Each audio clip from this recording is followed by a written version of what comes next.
Hello students, good morning to all of you. We start next topic action of NPN transistor. देखिए हमने सबसे पहले यहाँ पर ट्रांजिस्टर के बारे में पता कि ट्रांजिस्टर जिसमें 3 जंक्शन होते हैं आपके बेस, एमीटर एंड कलेक्टर। अब हम उसके टाइप्स के बारे में यहाँ पर देखिए स्टडी करेंगे कि आपके जो टाइप्स हैं वो एनपीएन ट्रांजिस्टर और पीएनपी ट्रांजिस्टर होते हैं। एनपीएन में जो इसका सिंबल आया था उसमें बेस से एमीटर की ओर करंट फ्लो होती है और जो पीएनपी होता है उसमें एमीटर से बेस की ओर करंट फ्लो होती है। ठीक है, तो इसके लिए अब हम यहाँ पर इसकी वर्किंग देखेंगे और एक यहाँ पर फॉर्मूला भी प्रूफ होगा। The N type emitter of NPN transistor is forward bias by connecting it to the negative terminal of battery VEV। तो ध्यान से देखिए, जो इसका बेस है यहाँ पर एनपीएन ट्रांजिस्टर का, यहाँ पर जो एमीटर लगा हुआ है, एमीटर वो किससे कनेक्ट है, फॉरवर्ड वाइजिंग है एक तो वो, और कनेक्ट किससे है, बैटरी VEV के निगेटिव टर्मिनल से कनेक्ट है। ठीक है, और जो कलेक्टर है, कलेक्टर किससे कनेक्ट है, VCV के पॉजिटिव से। ये है आपका रिवर्स बायस। ठीक, ये आपका पॉजिटिव टर्मिनल से कनेक्ट है। ठीक है, एक तरफ फॉरवर्ड वाइजिंग हो रही है, दूसरी तरफ रिवर्स वाइजिंग हो रही है, और जो बेस करंट है वो आपकी बेस से एमीटर की ओर फ्लो हो रही है। ठीक है, तो हम इसे एमीटर को बोलेंगे एमीटर बेस जंक्शन, एंड इसे IC करंट को बोलेंगे कलेक्टर बेस जंक्शन। ठीक है, अब देखिए यहाँ पर the forward bias of the emitter base circuit repel the electrons of emitter towards the base. तो एमीटर बेस सर्किट के में जो फॉरवर्ड वाइजिंग हो रही है वो क्या रिपेल करती है, इलेक्ट्रॉन को, एमीटर के इलेक्ट्रॉन को, किसकी ओर, बेस की ओर। ठीक है, एमीटर के जो इलेक्ट्रॉन हैं वो बेस की ओर क्या हो रहे हैं, फ्लो हो रहे हैं।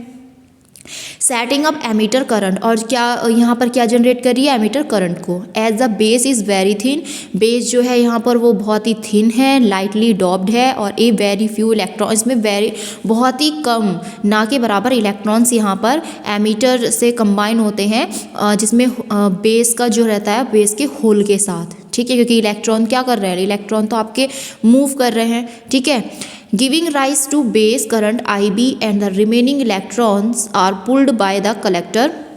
और जो 95% इसमें जो आपके इलेक्ट्रॉन्स हैं वो आपके पुल्ड हैं, हो रहे हैं बाय द कलेक्टर के द्वारा पुल्ड हो रहे हैं, मतलब खींचे जा रहे हैं, विच इज़ जो हाई पॉजिटिव पोटेंशियल रखते हैं यहाँ पर।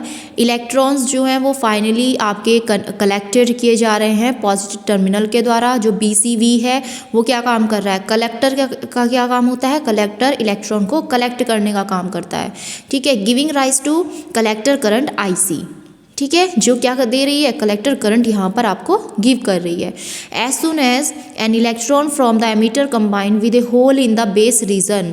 अब यहाँ पर जो इलेक्ट्रॉन है, एमीटर से जो इलेक्ट्रॉन आपके होल के साथ कंबाइन हो रहे हैं बेस रीजन में, उसमें इलेक्ट्रॉन आपके निगेटिव टर्मिनल को छोड़ रहे हैं battery VEV and the same time and position terminal of the battery VEV receive. तो जो VEV की पॉजिटिव टर्मिनल बैटरी है वो आपकी रिसीव कर रही है इलेक्ट्रॉन को बेस से।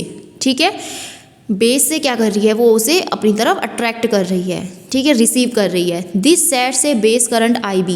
सिमिलरली अब यहाँ पर जो आपकी VCV का पॉजिटिव टर्मिनल है और VEV का जो निगेटिव टर्मिनल है, इन दोनों को मिलाकर आपके पास जो करंट आएगी यहाँ पर, emitter current is equal to base current plus collector current. तो एमीटर करंट किसके इक्वल होगी, यहाँ पर base current plus collector current के सम के इक्वल होगी।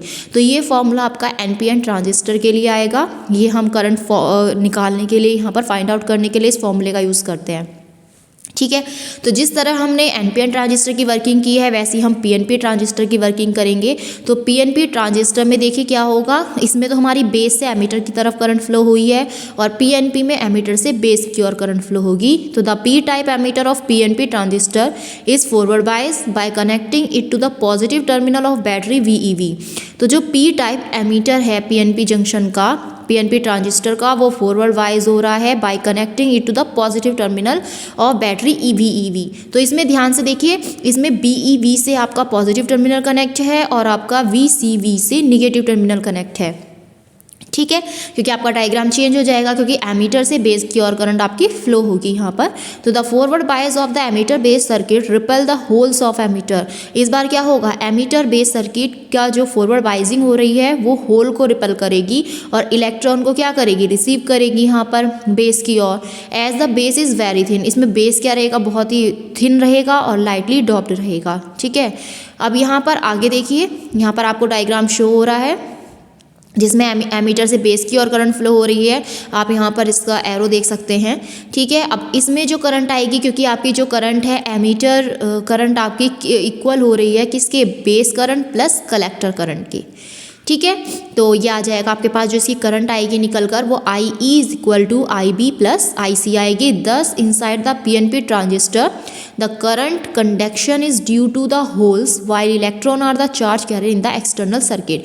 तो पी एन पी ट्रांजिस्टर के इनसाइड जो करंट कंडक्शन की जो करंट है वो होल के दौरान है। ठीक है, जबकि जो इलेक्ट्रॉन्स हैं वो चार्ज कैरियर की वजह से हैं। ठीक, अब यहाँ पर 3 कॉन्फ़िगरेशन ऑफ ए ट्रांजिस्टर के यहाँ पर 3 कॉन्फ़िगरेशन है। देखिए तीनों आपके पास यहाँ पर शो हो रहे हैं, जिसमें आपकी अलग अलग जंक्शन दिखाई दे रहे हैं। देखिए वो सबसे पहले हम एमीटर की बात करेंगे, जिसमें हमने बेस वोल्टेज किया है, फिर इधर कलेक्टर वोल्टेज किया है। नीचे भी हमने क्या काम किया, देखिए जो करंट हो रही है वो बेस से एमीटर की तरफ हो रही है। दूसरे में आपका VCE की बात कर रहे हैं, कलेक्टर एमीटर वोल्टेज की। ठीक है, ऊपर हमने कलेक्टर बेस वोल्टेज की बात की थी और नीचे भी हमने बेस कलेक्टर की बात की है। तीनों अलग अलग ट्रांजिस्टर हैं। एक पहला है आपका कॉमन बेस, दूसरा है कॉमन एमीटर और तीसरा है आपका common collector connections for NPN transistor. ठीक है, NPN ट्रांजिस्टर, ये ध्यान रखना कि NPN ट्रांजिस्टर में बेस से एमीटर की ओर करंट फ्लो होती है। ठीक है, क्योंकि आपको एक सिंबल दे दिया जाएगा और उससे बताया जाएगा कि बताइए इसमें NPN ट्रांजिस्टर है या PNP ट्रांजिस्टर है।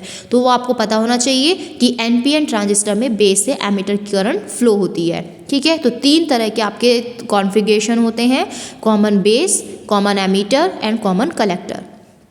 ठीक है, अब इनके बीच में यहाँ पर जो है रिलेशन प्रूफ है कि करंट गेन्स इन ए ट्रांजिस्टर में जो करंट गेन हो रही है वो आपके कितने टाइप्स की होती है। तो देखिए common base current amplification factor या AC करंट गेन है ना, AC करंट गेन जिसे हमने अल्फा से डिनोट किया है। अगर हम कॉमन बेस ले रहे हैं तो उसे अल्फा से, कॉमन एमीटर ले रहे हैं तो उसे बीटा से।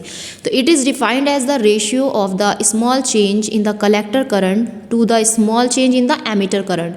मतलब कलेक्टर करंट अपॉन में एमीटर करंट का जो रेशियो है वो क्या कहलाएगा, आपका AC करंट गेन कहलाएगा कॉमन बेस करंट के लिए, जिसमें आपका कॉमन बेस क्या हो जाएगा, कांस्टेंट हो जाएगा। तो आपके पास जो फॉर्मूला आएगा वो alpha is equal to delta IC upon delta IE और ब्रैकेट नीचे हो जाएगा, क्या कांस्टेंट लिया हमने इसमें, कॉमन बेस कांस्टेंट लिया है। तो ये आ जाएगा इसका फॉर्मूला। ऐसे ही कॉमन एमीटर करंट के लिए हम देखेंगे तो common emitter current amplification factor और AC करंट गेन बीटा। तो it is defined as the ratio of the small change in the collector current to the small change in the base current. तो इसमें collector current upon में base current का जो ratio है वो आपका किसके इक्वल होगा, बीटा के इक्वल होगा, जिसे हम VCE लिखेंगे। ठीक है, इसमें हमने कॉमन एमीटर को कांस्टेंट लिया है। तो आपके पास जो फॉर्मूला आ जाएगा वो beta is equal to delta IC upon में डेल्टा IB और ब्रैकेट में आपका हो जाएगा VCE is equal to constant. ठीक है, अब देखिए रिलेशन बिटवीन अल्फा और बीटा के बीच में जो हम रिलेशन निकालेंगे यहाँ पर, तो NPN और PNP ट्रांजिस्टर के लिए यूज़ करेंगे। तो देखिए एक रिलेशन आपके पास आया था IE is equal to IB plus IC। Small changes लेंगे तो डेल्टा लग जाएगा तीनों के आगे, और फिर हम क्या काम करेंगे इसमें डेल्टा IC मतलब कलेक्टर करंट से हम इसे डिवाइड कर देंगे इक्वेशन को। तो जब आप डिवाइड करोगे तो डेल्टा IC से डेल्टा IC कैंसिल होकर 1 आएगा। ठीक है, delta IE upon delta IC, क्योंकि आपने भी फिर पीछे फॉर्मूला पढ़ा है कि कलेक्टर करंट अपॉन में एमीटर करंट अल्फा के इक्वल है, तो ये इन्वर्सली हो जाएगा 1 upon alpha is equal to 1 upon beta plus 1। ठीक है, यहाँ से हम अल्फा की वैल्यू निकाल सकते हैं, तो ये आ जाएगा beta upon 1 plus beta, and beta की वैल्यू निकालेंगे तो ये आ जाएगा अल्फा अपॉन 1 माइनस अल्फा। तो यहाँ से आपके पास न्यूमेरिकल में अल्फा की वैल्यू, अल्फा का फॉर्मूला भी लिखने के लिए आ सकता है और बीटा का भी। ठीक है, तो अल्फा का याद हो जाएगा, तो यहाँ से हम ईजिली बीटा की वैल्यू भी आराम से निकाल सकते हैं। तो देखिए यहाँ पर IE एंड IC इज़ 95 से 99% ऑफ IE। ठीक है, जो कलेक्टर करंट है वो इतने % होती है। ठीक है, तो आप यहाँ तक इसे अपने पास नोट कर लेंगे और अच्छे से रिवाइज करेंगे। ठीक है।